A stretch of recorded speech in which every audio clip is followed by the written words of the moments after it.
সময়টা চলছে বর্ষাকাল, যখন নদী নালা খাল বিলের পানি বৃষ্টিতে কণায় কণায় পূর্ণ হয়ে গেছে। চারদিকে অথই জল। তেমনি ময়ূরপঙ্খী বনের পাশেই ছিল হিজল ভাঙা বিল, যেই বিলের সৌন্দর্য ছিল একমাত্র পদ্ম গাছের কারণে। পুরো বিলে অথই পানির সাথে ছিল অনেক অনেক পদ্ম গাছ। পদ্ম পাতাগুলো দেখে মনে হতো প্রকৃতির সমস্ত সৌন্দর্য তার মাঝে ঢেলে দেয়া হয়েছে।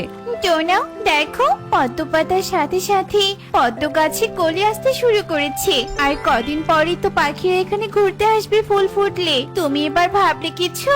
হ্যাঁ টুনি, এবার ভাবা হয়ে গেছে। শোনো, পাখিরা তো ফুল ফুটলে নৌকায় করে ঘুরতে চায়, তাই আমি ভাবছিলাম কি যদি পদ্ম পাতার নৌকা বানাই তাহলে কেমন হয়। পদ্ম পাতার নৌকা? বাহ, এমন নৌকা তো আমি কোনোদিনও দেখিনি টোনা। তাহলে এবার আমরা নৌকাই বানাবো। পাখিরা ভীষণ খুশি হবে আর বেশ রোজগারও করা যাবে। টোনা টুনি তাদের পরিকল্পনা করা শেষ করে তাদের বাড়িতে চলে যায়।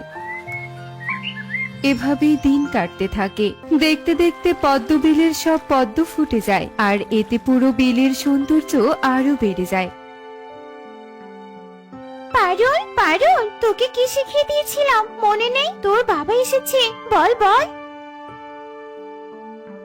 কি ব্যাপার, তোমরা মামি এমন সেজে গুজে কোথায় যাচ্ছ শুনি? কোনো নিমন্ত্রণ আছে নাকি? বলছিলাম কি বাবা, পদ্ম বিলে তো অনেক পদ্ম ফুটেছে, তুমি আমাকে ঘুরতে নিয়ে যাও না বাবা, নয়তো আমি খুব রাগ করবো কিন্তু। আচ্ছা ঠিক আছে ঠিক আছে, চল। এরপর কবুতরের পরিবার পদ্ম বিলে চলে আসে। এসো এসো দাদা, এসো এসো, তোমরা নৌকায় ভ্রমণ করতে চাইলে এসো, মাত্র 100 টাকা, পদ্ম পাতার নৌকা। হা, হা, হা, হা, হা। পদ্ম পাতার নৌকা? বাহ, খুব সুন্দর লাগছে তো নৌকাগুলো। টোনা, তুই আমাদের পুরো বিলে ঘুরে নিয়ে আয়, তোকে 200 টাকা দিব। টোনা তাদের পুরো পদ্ম বিলে নৌকায় ঘোরাতে থাকে, আর তারা এত সুন্দরভাবে ঘুরতে পেয়ে ভীষণ খুশি হয়, আর টোনাকে 200 টাকা দিয়ে চলে যায়। এভাবেই সেই দিন কেটে যায়। এদিকে পুরো বনের সবাই পদ্ম পাতার নৌকার কথা জানতে পারে, আর পুরো বনের পাখিরা দলে দলে এসে পদ্ম বিলে ঘুরতে থাকে। চুপ করো কালু, তোমার মতো কিপটে আমি আর দুটো দেখিনি। বনের সব পাখিরা পদ্ম পাতার নৌকায় করে ঘুরলো, কিন্তু আমি এখনো উঠতে পারলাম না। ধুর ধুর। কাকুলি, কিছু কিছু জিনিস দূর থেকেই সুন্দর। এত সুন্দর বিল দূর থেকে দেখে কি তোমার শান্তি হচ্ছে না নাকি বলো তো? শোনো কালু, একদম বাহানা দিবে না। কত শখ আমার একটু নৌকায় উঠবো। না না, তোমার মতো কিপ্টের সাথে থাকলে আমার কোনো শখ পূরণ হবে না।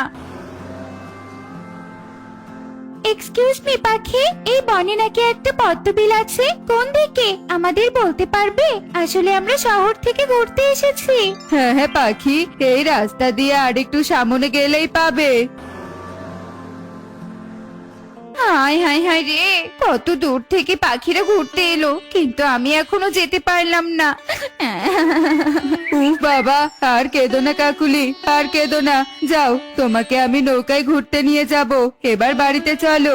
কালু কাক কাকুলিকে বুঝিয়ে শুনিয়ে বাড়িতে নিয়ে যায়। এদিকে এভাবে প্রতিদিন দূর দূরান্ত থেকে পাখিরা ঘুরতে আসে আর সুন্দর সুন্দর ছবি তুলতে থাকে। তার সাথে সবাই টোনাটুনির বুদ্ধির প্রশংসা করতে থাকে। শোনো ইগল, তোমার আমি কোনো কথাই শুনবো না। আজকে আমি পদ্মবিলে ঘুরতে চলে যাব, এই আমি বলে দিলাম। তুমি আমাকে কোনো রকম বারণ করবে না। ঠিক আছে ইগলি, তুমি ঘুরতে যাও, তবে বেশি দেরি করো না কিন্তু। সন্ধ্যা নামার আগেই চলে এসো, আমি একটু রাজ্যের কাজ করছি। ইগলি রাজার কাছে অনুমতি নিয়ে পদ্মবিলে ঘুরতে চলে যায়। বাহ টোনা, আজকে তো অনেক টাকা হয়েছে। এভাবে চলতে থাকলে তো এবছর আমরা অনেক ধনী হয়ে যাব। ঠিক বলেছ টুনি। একই রানীমা, আপনিও পদ্মবিলে ঘুরতে এসেছেন? আসুন আসুন, আজ নৌকায় আপনাকে ঘোরাতে নিয়ে যাব। না না, আমি একাই নৌকা নিয়ে ঘুরতে চাই। তোরা নদীর পাড়ে থাক, আমি চললাম নৌকা নিয়ে।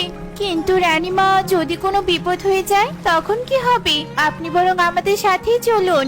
টোনাটুনি অনেক জোর করলেও রানী ইগলি কোনো কথাই শোনে না। ইগলি নৌকা নিয়ে পুরো বিল ঘুরতে থাকে। আরে বাহ, পাখিরা যে এখন পদ্ম ফুল ফুটেছে। ভাগ্যিস এসেছিলাম, নয়তো তো জানতেই পারতাম না। এবার আমি পুরো বিল ঘুরবো। পরি পদ্ম ফুলের পাতায় পাতায় নৃত্য করতে থাকে আর মনের সুখে গাইতেও থাকে। পরীর এমন খোলা আকাশে আনন্দের উপর বিষ নজর পড়ে এক দুষ্টু তান্ত্রিকের। আরে বাহ, মেঘনা চাইতেই তো দেখছি জল। আজ পরি দেখছি পদ্ম বিলে আছে। এই সুযোগ পরীকে ধরার। একে ধরে নিয়ে গিয়ে শক্তি অর্জন করব। ও মা, ওদিকে দেখছি রানীও আছে। সেদিন আমাকে রাজামশাই অনেক অপমান করেছিল। আজ এদের দুটোকেই ধরবো। তান্ত্রিক ভীষণ হাসতে থাকে আর পরি ও রানী কিছু বুঝে ওঠার আগেই তান্ত্রিক তাদের ধরে নিয়ে যায়। এভাবে অনেকটা সময় কেটে যায়। কি ব্যাপার টোনা, কতটা সময় কেটে গেল কিন্তু রানীমা এখনো নৌকা নিয়ে আসছে না কেন? রানীমাকে তো কোথাও দেখাও যাচ্ছে না। টনি, কোনো বিপদ হলো না তো? চলো তো গিয়ে দেখি। এরপর টোনাটুনি পুরো বিলে রানীকে খুঁজতে থাকে কিন্তু কোথাও পায় না। এভাবেই সন্ধ্যা হয়ে যায়। এদিকে রানী নিখোঁজ হয়ে যাওয়ার কথা পুরো বনে ছড়িয়ে পড়ে আর রাজা ছুটে সেখানে চলে আসে। শয়তান টোনা, ইগলি একা নৌকা নিয়ে গেল কি করে? তুই কেন নৌকা চালাসনি শুনি? আমরা রানীমাকে অনেকবার বলেছিলাম রাজামশাই, কিন্তু রানীমা আমাদের কোনো কথাই শোনেনি। আপনি আমাদের ক্ষমা করে দিন। তোর কোনো ক্ষমা নেই। যদি রানীকে খুঁজে না পাওয়া যায় তাহলে তোর কপালে দুঃখ আছে, এই বলে দিলাম। এরপর পাখিরা আবার রানী ইগলিকে খুঁজতে থাকে কিন্তু কোথাও খুঁজে পায় না। রাজা ইগল ভীষণ রেগে যায় আর টোনাকে ধরে নিয়ে যায়। এদিকে টুনি ভীষণ কাঁদতে থাকে আর কাঁদতে কাঁদতে সকাল হয়ে যায়। এদিকে টুনি সারা রাত বিলের ধারেই কাটিয়ে দেয়। হায় সৃষ্টিকর্তা, কেন এমন হয়ে গেল? রানীমা হঠাৎ করে কোথায় চলে গেল? হায় সৃষ্টিকর্তা, তুমি আমাকে সাহায্য করো। উফ বাবা, এই লাল পরীটা যা হয়েছে না, কোথায় যে ঘুরতে গেল গতকাল? আমাকে একবার বলে আসবে তো। আরে আরে, ওটা কি কি সুন্দর পদ্মবেল। এবার বুঝতে পারছি লালপুরি এখানে ঘুরতে এসেছে। যাই তো কাছে। একই পাখি, তুমি এভাবে কাঁদছো কেন? এত সুন্দর বেল দেখে কি কারো কাঁদতে ইচ্ছে করে নাকি? আমি হলে তো সারাক্ষণ হাসি মুখে বসে থাকতাম। এই দেখো না, আমার এই লাল পরীকে কাল হারিয়েছি, তবুও আমি কাঁদছি না। সাথে কি আর কাঁদছি পরি? এরপর টুনি কাঁদতে কাঁদতে নীলপরীকে সব কথা খুলে বলে। সব শুনে নীলপরী ভীষণ অবাক হয়ে যায়। কি, গতকাল থেকে তো লাল পরীকেও দেখছি না। তার মানে এই দুটো ঘটনার সাথে কোনো যোগসূত্র নেই তো?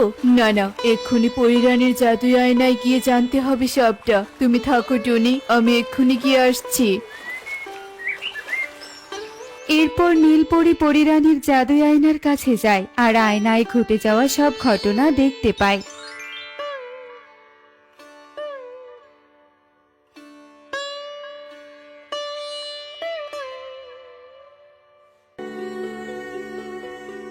এরপর সে আর এক মুহূর্ত দেরি না করে টুনির কাছে আসে আর টুনিকে সব কথা খুলে বলে। টুনি, আমাদের আর এক মুহূর্ত দেরি করা যাবে না। এক্ষুনি তান্ত্রিকের কাছে যেতে হবে। দুষ্টু তান্ত্রিক, অনেক জ্বালিয়েছিস। এরপর টুনি আর পরি মিলে তান্ত্রিকের আস্তানায় যায়। দুষ্টু তান্ত্রিক, আমাদের যেতে দে বলছি। তোরা তো যেতে পারবি না।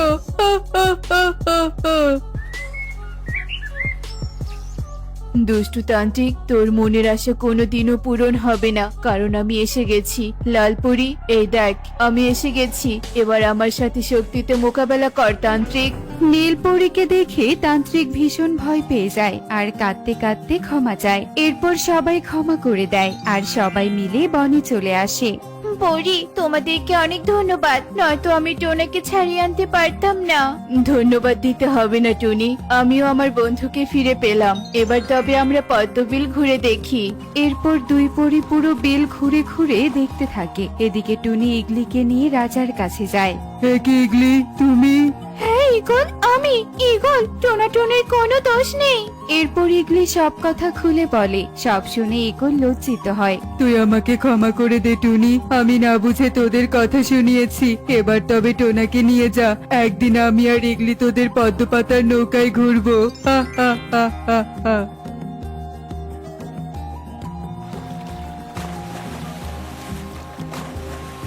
এমনই সব মজার মজার শিক্ষণীয় টুনি পাখির গল্প পেতে আমাদের সাথেই থেকো। আর গল্পটি কেমন হয়েছে তা কমেন্টে জানাতে ভুলো না কিন্তু। Bye bye.